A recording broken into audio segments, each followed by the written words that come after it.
You're listening to the Punisher Waterfowls, the Union 0430 podcast, brought to you by Real Geese Decoys, the most technological advanced silhouette decoys on the market, and Vortex Canada, the force of optics.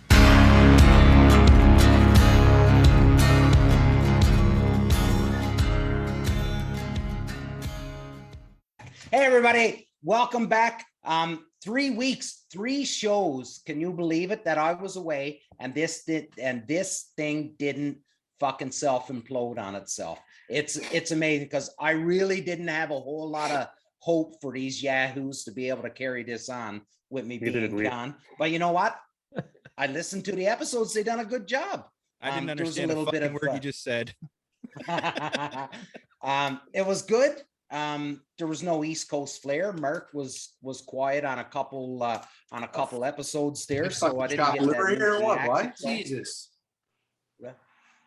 You know, you're still the mainland, Ryan. You're on the East Coast, but you're not. I was born on an island.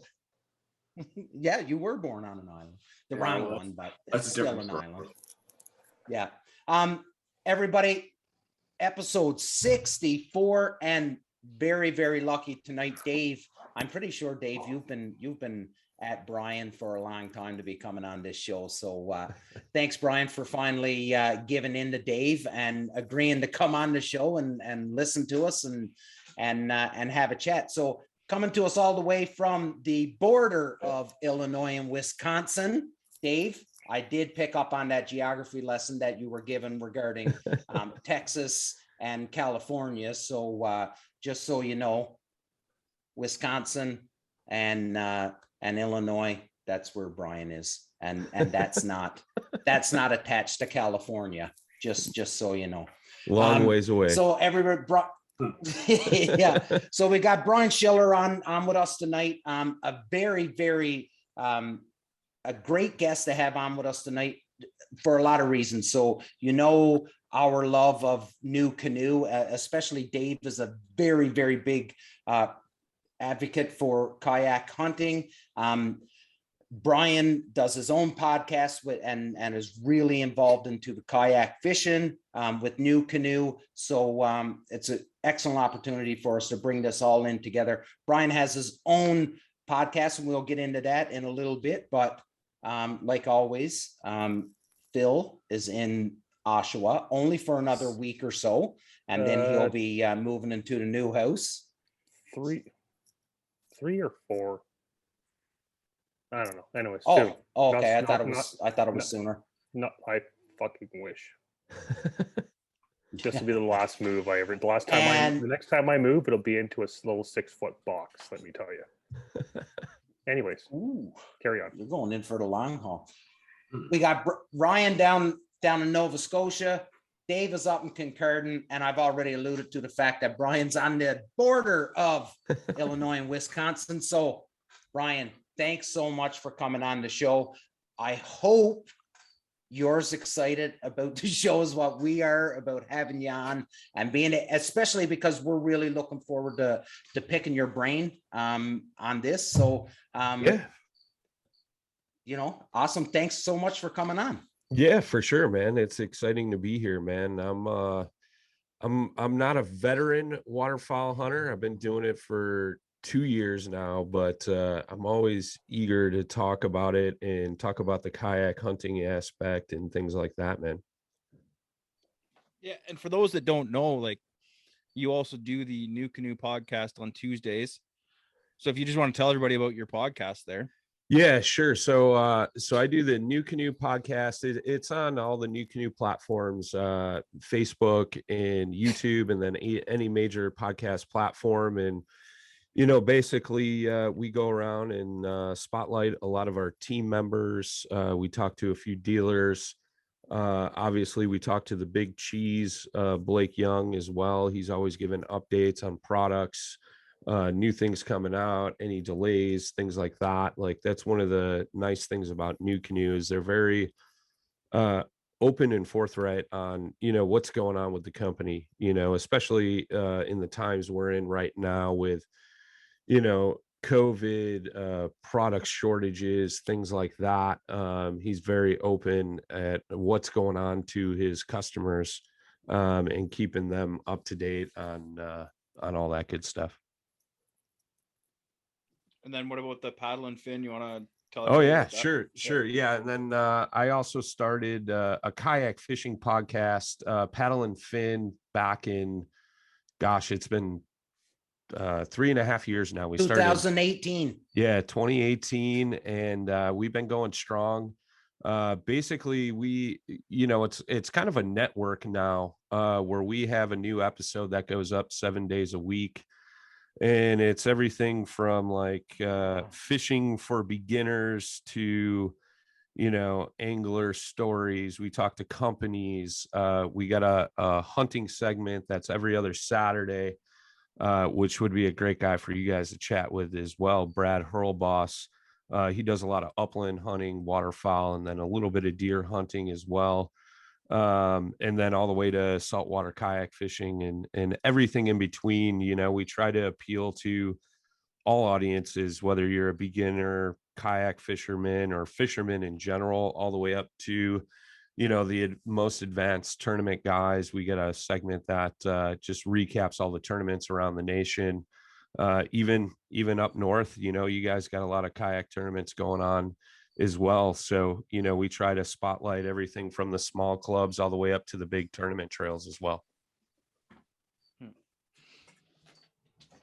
Yeah, it definitely seems to be. Oh, sorry. Go ahead, Dave.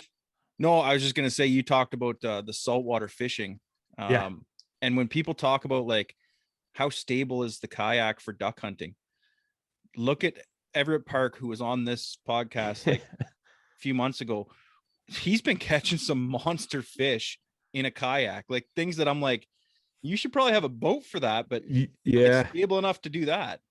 Yeah, the one thing I envy him on is like my bucket list fish. Like I've never fished saltwater before, but like one of my bucket list fish to catch is a tarpon, and he caught a giant and out of a NuCanoe, and he's like holding it up over the side. And I mean, that fish has got to be 150 pounds easy, at least $1.25.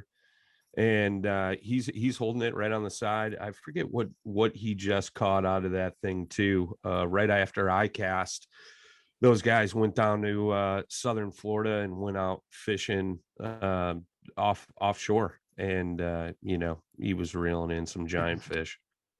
So yeah, so it just goes to show you the stability that like you can be safe on kayaks and go hunting in them. And yeah, it's funny, man. Like I get that all the time, right? Like, somebody who may not know anything about kayaks or kayak fishing, and or kayak hunting for that matter. They're like, you fish out of a kayak? And mind you, I'm 6'4", I'm like 250. That's probably being generous. I try to keep a nice hourglass figure going. And, people are like, you fish out of a kayak. Well, for the common person, they picture this like little sit inside 10-foot like kayak that you could get at Walmart or, any sporting goods store. Right. So when you start explaining it to them and start showing them pictures, there's like, that's not even what I intended. Like most people don't even know what a sit on top kayak is, so to speak. So when they actually see it and they're like, oh, well, that makes a whole world of sense. And like, I could think of 20 different things I can go do, I mean, the nice thing is like, we always tease the bass boat guys as far as fishing goes, because you can get back into some sloughs and stuff that they can't get to, and there's big fish stacked up in there that have never been pressured, never seen a lure, things like that.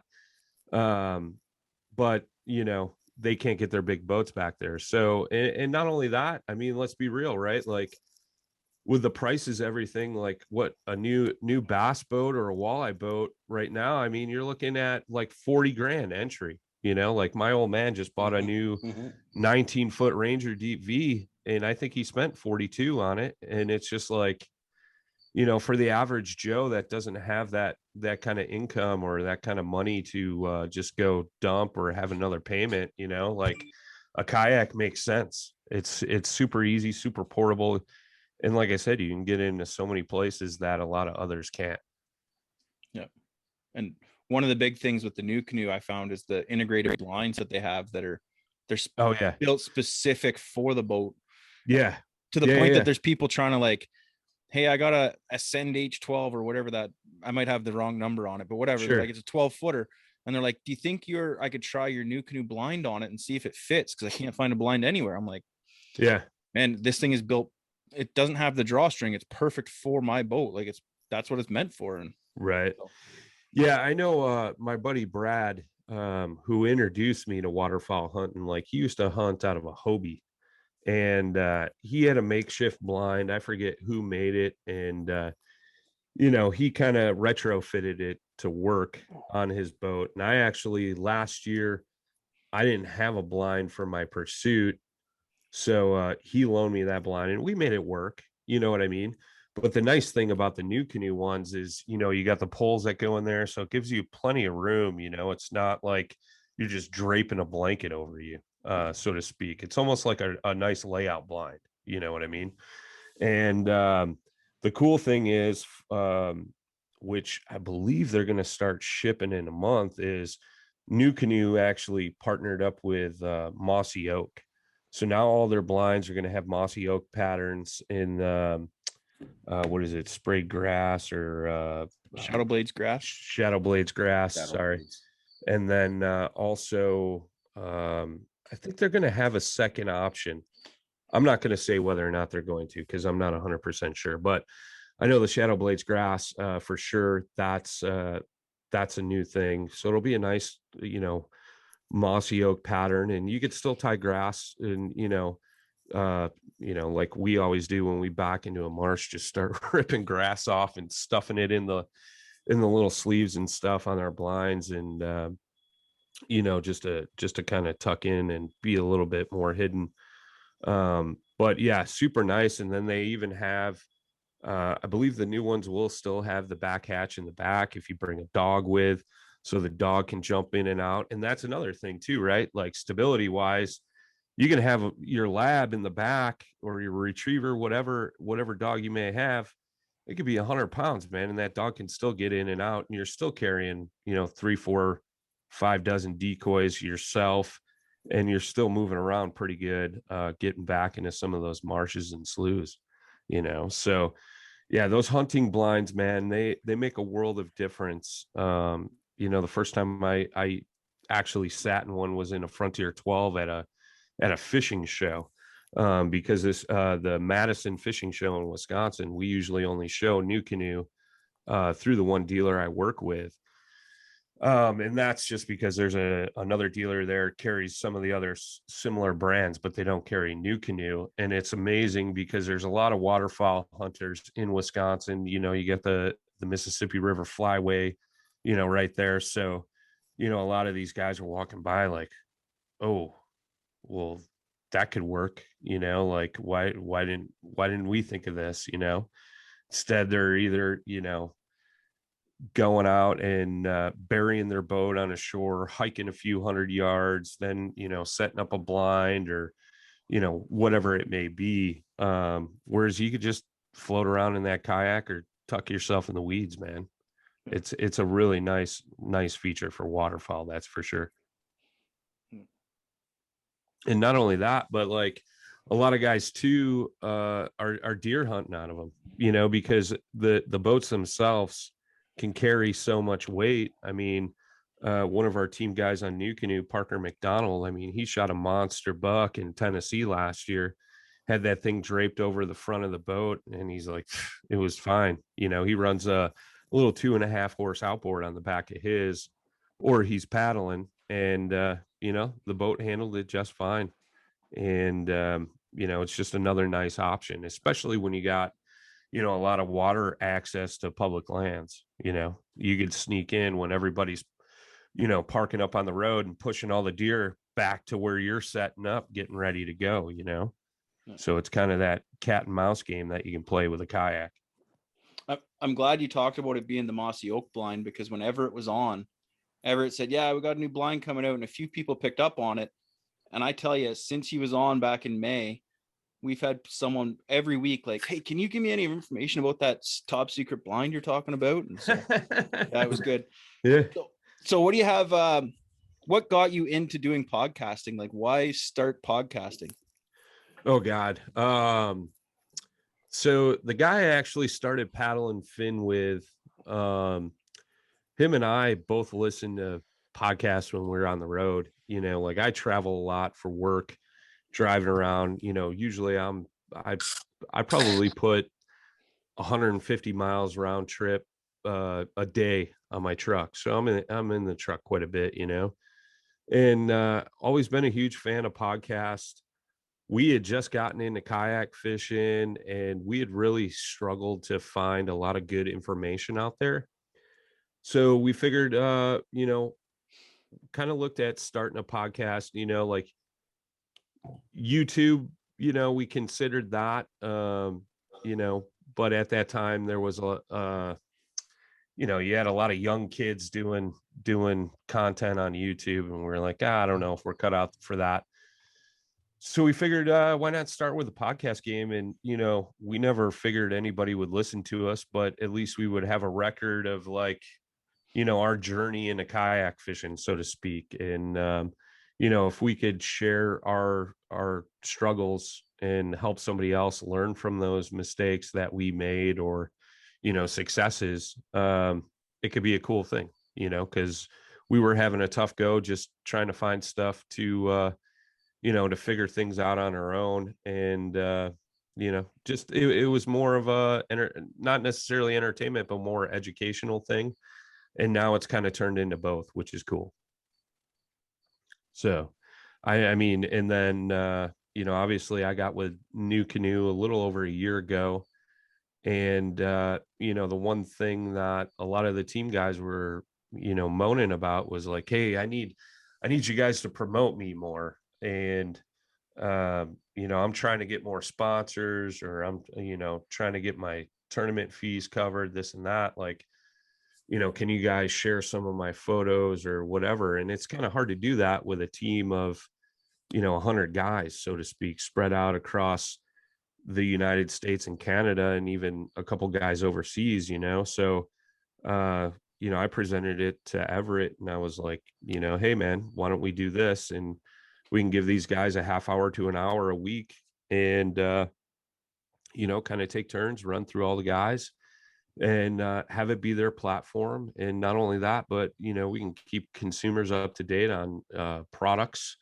You know, we could bring some dealers into the loop, you know, share where they're at, where their store is, help promote them. So it's a win-win for everybody, you know, with the exception of myself, because I got to take the time out every week. But, you know, it's worth it, man. It's something I really enjoy doing. I like talking to multiple different people and just hearing their stories and what they do, and, you know, what makes them tick, and what makes, you know, why they enjoy being on the water or in the woods, you know. Everybody's got a different story, and I just like hearing the different perspectives. And if I can help translate that to other folks, you know, it's kind of cool. Yeah. The one thing I like, Brian, and sorry if I'm cutting anybody off here, but my internet is shit as per. The one thing I like, Brian, is when I was doing a little bit of research on you and stuff, and I came across an interview that you had. Yeah, I came across an interview that you had done a bunch of years ago, and you had spoken about, you know, you got into fishing at the age of 7, and it was your dad that got you into it and stuff like this. And the really cool thing that I like from that interview that you've done is in a very brief paragraph, I guess, for lack of a better term, you had described, you know, I had started fishing at the age of 7. Then in my teenage years, you started to, you know, get into some bigger boats and started to take it a little bit more serious. And we've talked about this on this podcast a lot, at that teenage, young 20s, where you're you know, you just want all the flashy toys, and you got to have the big boat and all of the shiny objects. And then you get to a point in your life where you're like, you know what, I'm going to start downsizing. I'm going to start cutting it back a little bit. And that's when you fell in love with this kayak fishing. And, you know, it's amazing how our world and your, and I get it, you know, we're hunting, you're fishing. It's the same world, but you know, people would look at us as though we're operating two totally different spectrums, right? But really everything still ties together. It's that same common theme every time, regardless if it's fish or if it's hunting. Yeah, 100%, man. It's it's crazy. I don't know which interview you found, but now I'm scared because you did research on me. But you know, it's true, man. Like I wanted the big boats, you know, I wanted to go cruise and, you know, entertain people and things like that, man. I'm a people person, obviously. But it didn't suit my needs, you know. So I started downsizing and eventually found kayak fishing, you know, and it's cool. Like you know, the past month, like I said, my old man got a new boat, so I've been fishing with him, which is awesome because I get to spend some time on the water with him. But you know, it's I don't know, man. I get asked so much like why I like kayak fishing, and it's so hard to describe. You know, there's just a romantic feeling to it when you're, you know, that close to the water and, you know, out in nature, you know, whether I'm fishing or hunting. You know, it's just a super cool feeling. You know, the closest thing I could describe to it is sitting in a deer stand, watching the sun come up in the morning and watching it sunset in the afternoon, and just watching all the wildlife around you. Like that's the closest thing I can compare to it, except I'm on the water. You know, like it's great if you go out and slam, you know, 20 bass in 2 hours. Like, yeah, we've all had those days. Those are great. Like, but I forget a lot of that stuff. And I'll remember, like, you know, times like when I've had, you know, just like 100 geese come and fly down and, you know, land in front of me, or watch a buck swim across a channel in front of me. Like those are the memories I enjoy the most, you know, just being out there in nature. Not to sound like a tree hugger or anything, but it's just like, you know, we all get that same feeling, you know. Like it's funny, man. Like I hunted deer for a lot of years, and then you know, kind of fell out of it because I lost some land that I hunted on, and I just got back into it, you know, deer hunting last year, you know. And I was like, screw it. Like my buddy wanted to learn how to deer hunt, so I went out with him and we hunted public land hard, man. And I shot a real nice buck, shot a nice doe, and now I'm like, it's funny, man. Like September right now, this time of year, temperatures are starting to be cooler in the morning. Like early goose and teal season opened in Wisconsin this morning. Like my buddies texted me like pictures out in the field, and I'm like, son of a bitch, I'm at work, you know. But it gets that blood flowing again, you know. And it's super cool. Like people, you know, they're like, oh my God, you kill things, and it's like, that's not what it's all about. Like that's such a minute part of hunting. Like, and you try to explain people to it, and some people will be like, okay, I get it.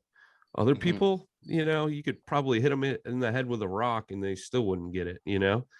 But yeah, man, it's you know, I wasn't fortunate enough. Like I taught myself to hunt when I was in my late 20s. A good friend of mine was bow hunting. I'm like, dude, I've always had an interest in archery hunting.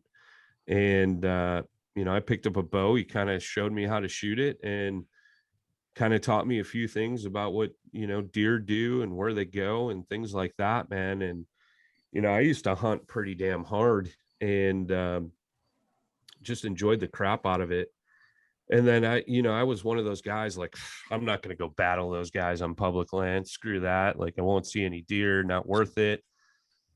And over the past couple of years, I've been following guys like the Hunting Public and things like that, you know, and seeing what they're doing and the success they're having. And it's like, maybe it's not as bad as I thought, you know. It was that old, you know, wives' tale, so to speak, that public hunting is just bullshit. Like, you got a bunch of yahoos out there, and most of the time the people you meet, like, don't get me wrong, you're going to have a few idiots here and there, but like for the most part, everybody's pretty kind to each other and they respect each other. Like last night, I was out scouting a new duck hole, and some guys pulled up and he came walking over, and I was actually cheating a little bit and flying my drone around to all these different, you know, duck holes to see if there was any ducks back there. And, you know, he's like, oh, you know, I didn't even think about trying to do that. He's like, we were going to go hike through all this tall grass and all this crap. He's like, you see anything? And I was like, yeah, man. I was like, here, check it out, you know, and shared the info. And he's like, cool. Are you going to hunt here tomorrow? And I was like, no, I got to work, man. I'm like, it's all yours, dude. And he's like, all right, cool. Well, you know, hopefully I see you up here this season. And I was like, I'm sure you will, you know, just wait till duck season opens, because there was only a couple teal back in there. But there was a lot of ducks, so I'm excited about that. But yeah.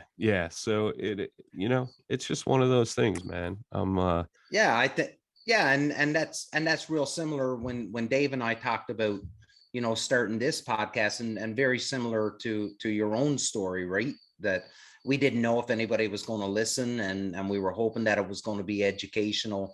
But when you touched on that part about the public land and stuff, one thing that all five of us, Mark's not here tonight, but we all talked about was, listen, those jerks that you meet out on public land, they're only jerks because they weren't shown the proper way to interact with fellow hunters, right? And that's what our mentality is. So which was why we wanted to do this. Like, listen, let's try and show you some etiquette. And it's not because you're a complete asshole. It's just because nobody ever showed you the right way to talk to someone. And you know, when you say you had your drone out and you look at guys and you go, here, man, here's the back hole. Have at it. You know what I mean? Like that, that's what it's all about. And it's that camaraderie that everybody says that they want, but very few actually practice it is what we find. And so more people like yourself being out there and putting yourself out there and spreading that word is only good for everybody. Yeah, amen to that, man. Because I mean, even in the fishing world, right? Like, we struggle a lot with that, like between the big boat guys and the kayak guys, you know. There's a few jack wagons that like will crowd the ramp while they're unloading their kayak and stuff. Meanwhile, there's a line of big boats. Like, I mean, if I was a guy waiting to drop my boat in, I'd be pretty pissed off too, you know. And it's a lot of guys don't think about that kind of stuff, you know. And it's fair, just it's the little subtle things, you know what I mean? Like, but go ahead. To be fair, I want to hear this argument. To be fair, some people don't know how to back a fucking trailer in. Hey, I'm not disagreeing with you on that one bit. That is true. But you know, it's a valid point though. Yeah. You know what? Some guys, it's like, we were down at the boat launch the other day doing water safety stuff locally here. Sure. And there was like the one guy like just barely got his boat back down, and we're like, that's so like wherever he ended up, it's two people wide, like two boats wide that you can get down there. But he was like taking up more than his share. And it was like, oh, he barely got it down there. So wherever it ended up, he ended up, and that was it. And then all of a sudden we see the next guy, and he's like, just like, you couldn't walk between the two boats, and he's perfectly getting it down there. And it's like, oh, okay, good. Right. Like, there's some guys just can't back a trailer up. So yeah. One of my pet peeves is those who stage on the ramp. The ramp is for launching. That's why they call it a boat launch. Yep. You launch your boat. You want to stage your shit? Go over in the parking lot, get your life fucking sorted out, get your drain plug put in, and get her in the water. And and now, here comes the Letterkenny reference. Pitter patter. Let's fucking get at her. Do you know that show, Brian? Oh yeah. Does a duck with a boner drag leads? Yep. And I don't think we've had somebody from the state yet who has not known. Yeah. I know. It's so impressive. We've had more people from north of our border what's Letterkenny? Are you fucking? Yeah, absolutely. So I won't lie. I just discovered Letterkenny end of July. I was up in right on the border of Minnesota and Wisconsin there, right outside of Duluth. And I was with two NuCanoe guys. We were there for there was a event going on called Bowfest. And Brad, our buddy, kept making references. And I'm like, where are you getting this shit from? So I was like pissing my pants laughing, And he's like, you've never heard of Letterkenny? And I was like, no, what the hell is Letterkenny? So then he showed me. So for like 3 weeks straight, that's all I did is watch Letterkenny and got caught up. So another fair answer would have been to say you were listening to the Punisher Waterfowl podcast and heard about it. Yeah, that one would have worked as well. Yeah, that would have been a way better, but no, good allegedly. Yeah. Allegedly. Oh, that's great. Allegedly. Have you watched the 4 skits that they had on before they actually made the TV show? They're on YouTube. I don't know. I've just binged through a bunch of stuff on YouTube, and then I actually found out that it's on Crave. Not Crave. It's Hulu. It's on Hulu. Oh yeah, it is on Hulu. Yeah. Sorry. Yeah. So I started binging like the full episodes on Hulu because I think YouTube it's just smaller clips of episodes or something. Yeah. So I've been doing both. The lady, I forget her name, the lady that runs Modine's, what's her name? The bartender there. Do you know the one I'm talking about? I know who you're talking about. That woman, the stuff that comes out of her mouth makes me blush. And we've got 20 years in the military downrange. And I've got 20 years done in the army. And that girl makes me blush. Some of the stuff that she said, it's unbelievable. But you know what? We need, wouldn't it be so cool if we got one of the boys from Letterkenny? Like Squirrely Dan would be awesome. Would be the ultimate. Can you imagine getting Squirrely Dan on? It'd be a good time. Oh, of course. Of course. I don't know if you've ever had a chance, Brian, to watch the Trailer Park Boys. No, that's a haven't must watched. Watch as well. Okay. I've been told that. Get into that one. Get into that one. That's some pretty good stuff on that too. Yeah. We digress. To get back into our topic here and continuing on with this hunting and this whole bit. I wanted to really just try to tie into this fact that you had said, it's not just about, catching the fish or killing the animal. There's so much more to it. And that's just a small part of it. Bobby Hayes, who owns Ducklander Calls out of Kansas, he had asked me about a month ago, explain why you're a waterfowler and put it to words for me. And I really struggled to try and do it. And he had said the same thing, he's having a hard job putting it to words exactly what it means. And when I'm sitting back and I'm thinking about it, and you brought it up, that brief moment when the entire world wakes up, you're for a duck hunter, we're out when it's still dark. There's no sound whatsoever when you turn off the motor of the boat. And you're just waiting for legal time to come, and the entire marsh or pond or wherever it is you're hunting or fishing, whatever, the entire world wakes up. And there's so many people in this world that look at us like we're just a bunch of knuckle draggers.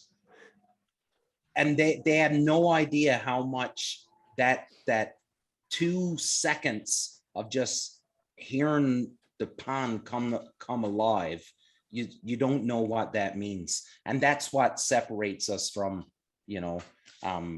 what I'll call savages, and then people that actually appreciate what we're doing, be it fishing, hunting, conservationists, whatever it is. But taking the moment to really appreciate what you have, try to put that into words. And I've struggled, and I've tried to put it to words. And I don't know about the rest of you guys, but I'm having a hard job describing, doing it justice by putting it into words, I guess is what I'm getting at. Like, is that a question or? Yeah, that's a statement. Damien's rusty as fuck.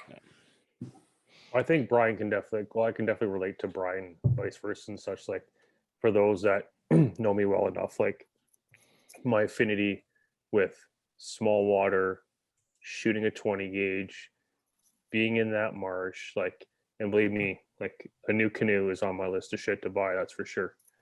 But it's just like that intimate bond, being in that marsh, being in that swamp, being close to the water, close to the birds, having birds coming in, finishing like 10 yards in your face, listening to those wings, fall from the sky. And as Damien said, like listening to that marsh wake up in the morning, like that's what does it for me. Like even if it's just a solo shoot, just me and my dog having the best conversation that we'll ever have, more or less. It's, that bond of us and, that marsh, that water, that scenario, that's what hits it for me. And like, unless you're out there and you're doing it, you cannot relate. It's you got to be there to understand it and feel it. See, and I'm always comparing it, like, just like Brian was talking about, like with the sunrises and sunsets when you're in the deer stand. Yeah, I just loved being out there, but then you add on the factor of having your friendships and the camaraderie with the duck hunt. Like, you're going out with someone and you're sitting there, and even if the hunting's not great, like there's no birds coming in, you're still having a good time with other people. And I think that's what drew me away from everything other than turkey hunting into this realm. And it's just the camaraderie and it's really got me there. So, yeah. Well, look at Ryan, and Ryan, I'll steal a little bit of your thunder here, and I'm sure you'll chime in, but how many times have we heard Ryan say that being a professional guide in Saskatchewan and taking people out on their, hunts of a lifetime, it means more to him than any limit of birds that he shoots now. Yeah, like I think we all get to a certain stage, whether you're a fisher or whitetail hunter or a waterfowl or whatever, where you kind of appreciate the journey or every step you take. Like Brian made the reference, like, it doesn't matter if you catch 20 bass in an hour. The memories that seem to last your lifetime are the things that like are almost irrelevant to the task at hand, but things that you would never witness or experience if you didn't get your arse out of bed and get outdoors and see it, right? And that's, I can, every funny story I've ever told in a duck blind about, a duck hunt or whatever through my hunting excursions, it never involves something falling out of the sky. It never does. And you don't get to experience those memories or see the things that you've seen without just, falling in love with that passion, whether it's fishing, hunting, whitetail, turkey, whatever. And people will never understand that outside of that circle. That's fine with me. That's their loss. But until you hopefully you get to share that passion, that gift with somebody and bring them into this inner circle, because it's the best thing in the world. It really is. There's nothing better. It's too bad you didn't know how to hunt crickets. There's one of them is baited too. I'm looking for. And let's not, watching the world wake up and camaraderie and having your friends and all that stuff is great, but let's not forget breakfast after the hunt. Snacks. Come on, like that is Oh, it's the best breakfast you'll ever eat. Oh, or boy. all you can eat Chinese buffet or pizza on the building. Oh, it's chicken ball, man. Oh yeah. Yeah, we don't need to tell that story again. So yeah, no. Oh, sorry. Go ahead, Dave. I was just gonna say, like, we're coming up on the hour mark, and I think there were some pretty big events that have happened in the waterfowl world this past couple weeks that, I guess not in the world, but more on the YouTube scene, that I think we need to discuss. Some people might have seen a video where shooting happened fairly close to a dog, and a few things happened there. Like, the dog broke, but once the dog broke, people actually took the time to take those shots. And I really just wanted to get some input, especially from Phil, about this, because him being the dog handler and the dog guy that I know, I really think that we need to take the time to discuss handling the dogs and what people should be doing in the blind when a dog breaks like that. So this is where you have your safety briefing at the start of your hunt. Now, we can do all we can in the world to, like, I don't give a shit who you are, what color dog you're on, what kind of dog you're on. All dogs break. It's just a matter of when. Yeah. And it's a whole different ball game if you're hunting, say, out of like layout blinds or a pit blind where you're like stupid low to the ground and like you're shooting 2 feet off the ground and Fido's out there running around chasing chickens and shit. If your dog's gonna break, there is means to prevent this. Alex Lang Bell, he's got a company, was a Gun Dog Outdoors, where like they have like these stakeout devices where you can like tie your pooch to the ground if he's prone to breaking, and he's on a leash, so he can't break. He can only go 3 feet, and that's the end of it. Chokes himself out. I've seen dog blinds that are almost like a small crate or kennel. It's got like a little trap door, and you can keep Fido in that. If your dog's out there running and breaking, and you've got competent enough shooters to see this, don't shoot the birds. Don't give your goddamn dog a haircut with BBs or twos. Like, the dog breaks, let him go, call him back. As the handler, be a competent handler and deal with your dog. Whether it involves you sitting there holding his collar and you put your shotgun away, or better yet, you put your dog back in the truck because that's where he belongs. And you go and you do umpteen hours of training. Do not shoot over a dog's head, for the love of Christ. I don't care how safe you are, who you are, what you are. Accidents will happen to the absolute best of us. Your dog breaks, watch what's going on, be cognizant of the big picture, and do not shoot over the dog's head. And when you're out there with your dog, you are a dog handler first, right? Like, I notice a lot of these 100%. YouTubes. Yeah, a lot of these YouTubes are like, yeah, I got my dog with me, but I'd rather shoot a bird and then I'll pay attention to the dog. It's like, no. Number one, you watch that dog. If you don't get a shot off for the first hour, you don't get a shot off for the first hour. Half of your 99% of your fun when you've got the dog there is working the dog. Like, don't be shooting over a dog. Don't be shooting in front of a dog. You need to sit out a few hunts and spend some time out in the field training. Yeah. Even better rule, like if you have a young dog, like I've got one this year that's going to run for the first year. Her first few hunts, I won't bring my gun. It won't even go in the truck. It'll stay home because the focus is on. And we've been fortunate to have some really good dog guys on here. Bill Kennedy, Matt Wilson, like lots of guys like who are very experienced, qualified handlers. Like they even say, like, don't focus on the dog. It's not about the hunt. You're working the dog. You're training the dog. And like one of the big topics you always see on like what is it, the hardcore waterfowler, because it's like one of like the biggest Facebook pages, is guys are like, how old do you hunt your dog? And like I'll chime in. I'm like, first hunt my dog ever did, he was 18 months old. They're like, what? 18 months? Like, why so late? I'm like, because you don't hunt with a dog that's in training. You hunt with a trained dog. So shit like this doesn't happen. Right. And one of the worst things you can do is hunt a dog that's in training, because you will create bad habits and create 10 times more work for yourself in the end.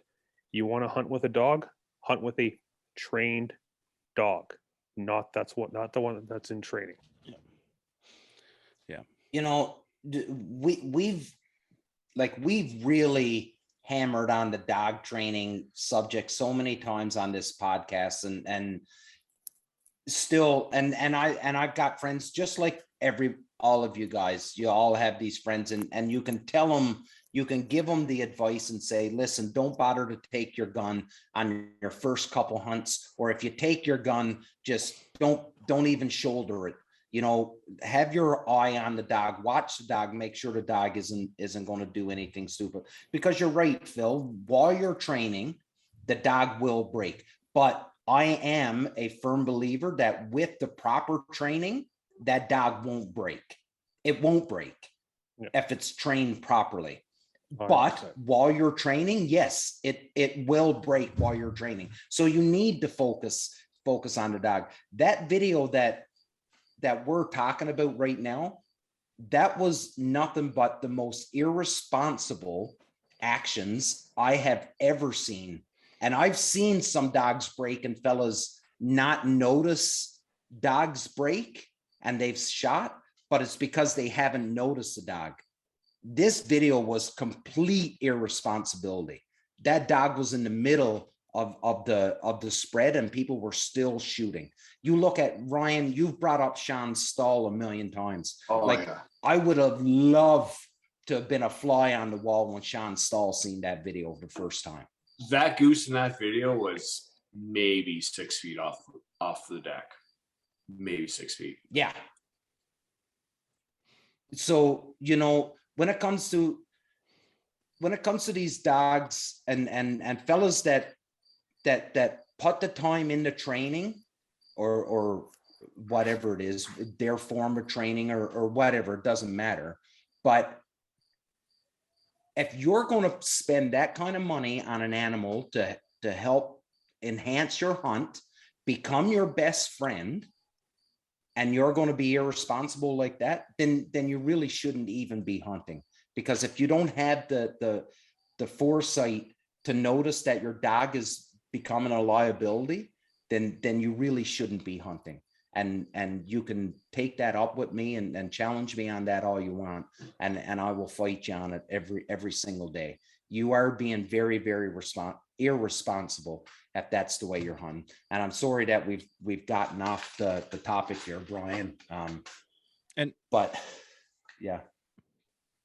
to go away from that topic, I think we also people need to start stepping back and like understanding. Like I've seen a lot of videos where guys are filming with a GoPro and it's on their head, and people are like, oh, you're sky busting. Well, the bird's within range, but sometimes those cameras make it look like, depending on what lens they're using, it makes it look weird, right? Sit back. The distortion is the distortion, right? Yeah. We're going to be filming our hunts this fall, hopefully. And I'm sure we're going to get a couple comments on it. Like I've watched some of our videos from our hunts, and like we waited until the shot was called. And then afterwards, when I'm looking at it on the video, I'm like, they weren't that far away, were they? But it's because of that. But so many people, because you're hiding behind the computer screen, you can be a judgmental prick and say whatever you want. And these people they'll make those comments, right? Like, step back, enjoy it. If you don't have anything nice to say, back up, because some of these people are putting a lot of time and effort into this. But that's just my little and don't forget the camera adds 10 pounds. My dog's not really that fat. I am this fat. Pleasantly plump. Hey, 3 weeks vacation eating soul food back in the motherland, buddy. Lots of codfish. Well, homemade bread. Homemade bread. Carbs. That was the ticket. Carbs. Danger carbs.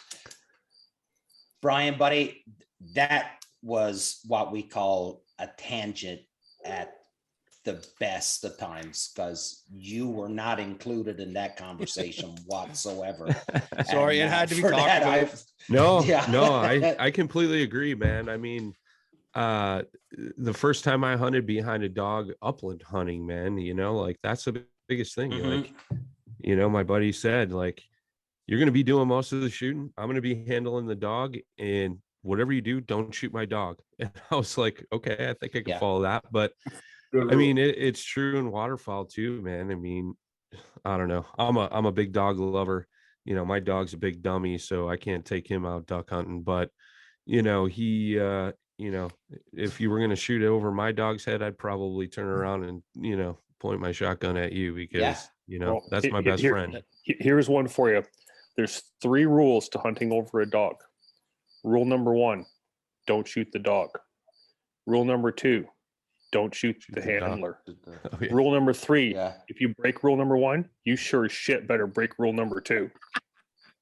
I love it. I love it. We were out the one time with a guy. I never heard that one before. And there was a shovel in his truck.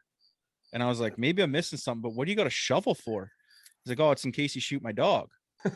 And I thought to myself, I'm like, that's fucking cold. Like, if I shoot your dog, you're just going to bury it here in the field. And then I was like, wait a minute, you're going to bury me. It's not for the shovel's not for the dog. Yeah, exactly. Yeah. Oh, that's great. An old friend of mine used to always say, the more people I meet, the more I love my dogs. And that's so it's so true. So my dog is my best friend. Hey, I do have to take a minute and announce that my dog did get her junior hunter title last week. So on to the senior hunter. Yep. Mm-hmm. Mine finishers on Saturday. So. Oh yeah. Yeah. Mine's still licking fucking windows. You got a brown dog too, Philly. So right. Buy a brown dog. Give it a little bit more time.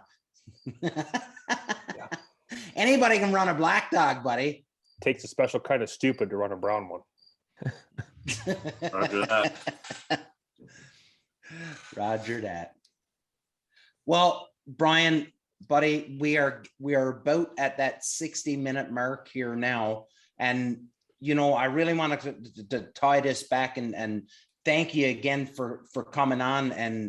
And I hope you don't mind, because Dave and I do think of you as somewhat of a professional when it comes to this podcast game. So there will be a whole, like, if I could create a survey, a questionnaire for you to go from this was really bad and this was really good and scale it in between, I would. 5 stars. So how would you rate your experience? Yeah, absolutely. So will you stay online for a brief survey? Yeah. Yeah. We will be picking your brain on this, and I hope you don't mind, and I hope you could be 100% honest with us and let us know exactly anything that can help to improve. Because you know what, a lot like yourself, there are places out there that are doing similar to what we're doing. Sure. But I don't think they're doing exactly what we're doing. And I think that's what you were getting at, is that you're looking to educate some people as well as make some friends. And sure. And that's what our goal is, right? So yeah. And the only way you get better is with people suggesting improvements, right? So yeah, so absolutely, we will be picking your brain on that, you know.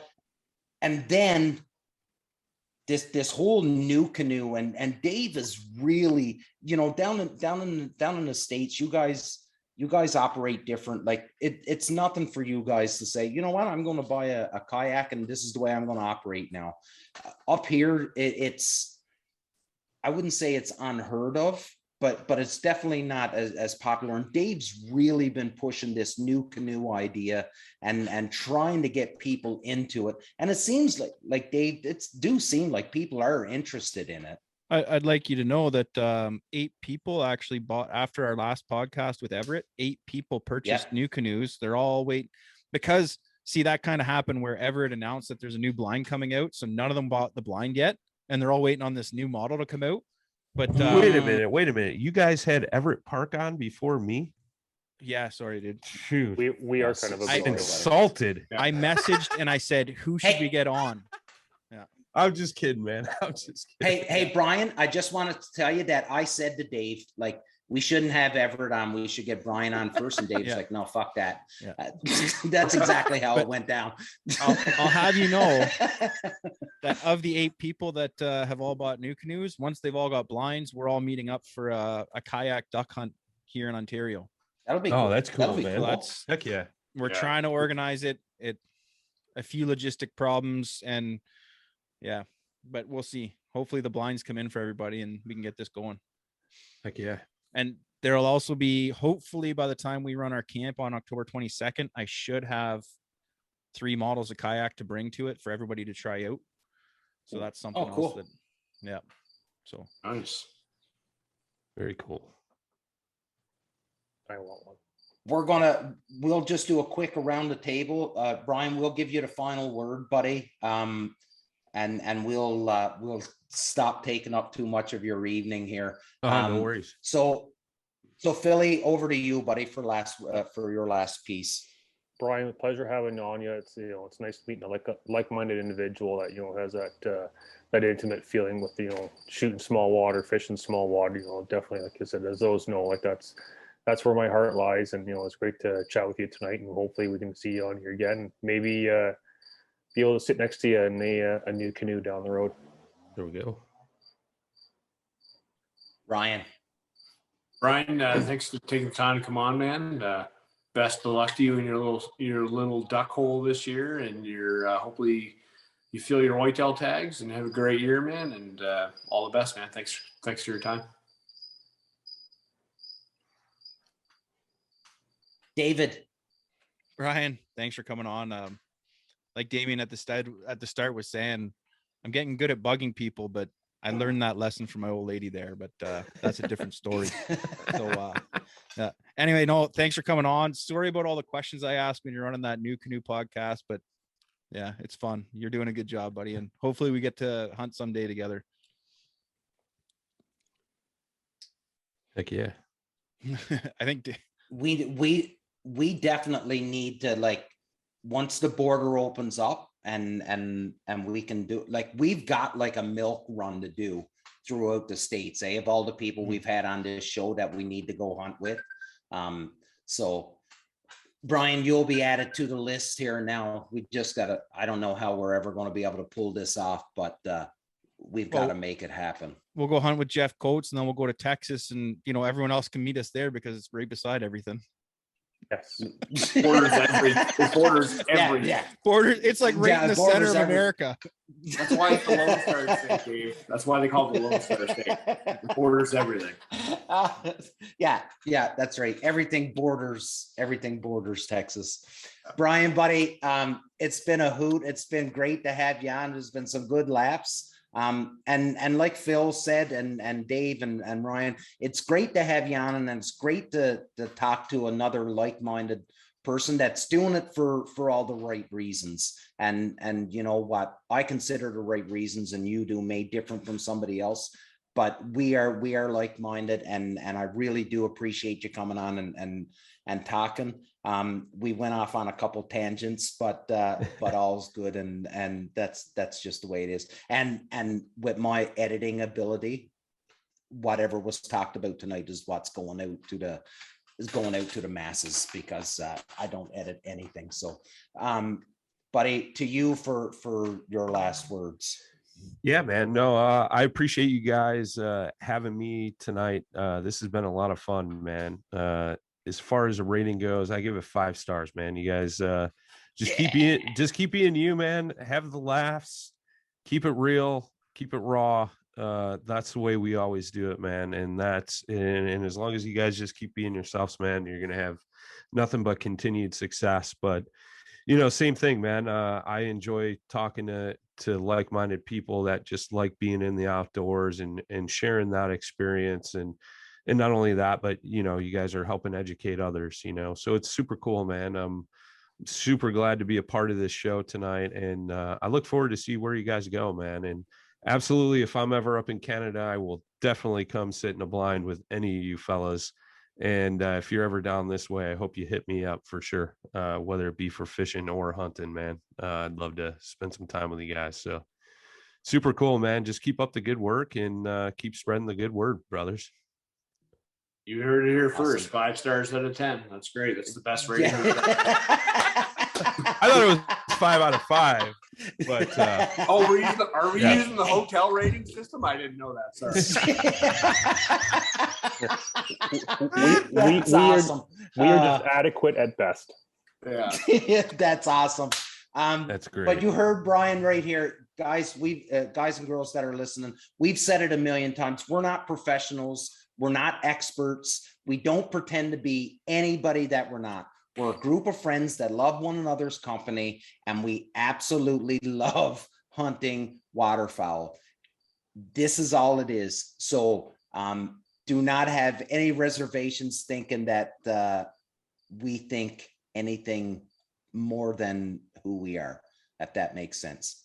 With that, thanks for listening. Brian, thank you so much. Listen, check out NuCanoe. Check out Brian's podcast. Listen, and you know what? You just may learn something. Until next time, big love.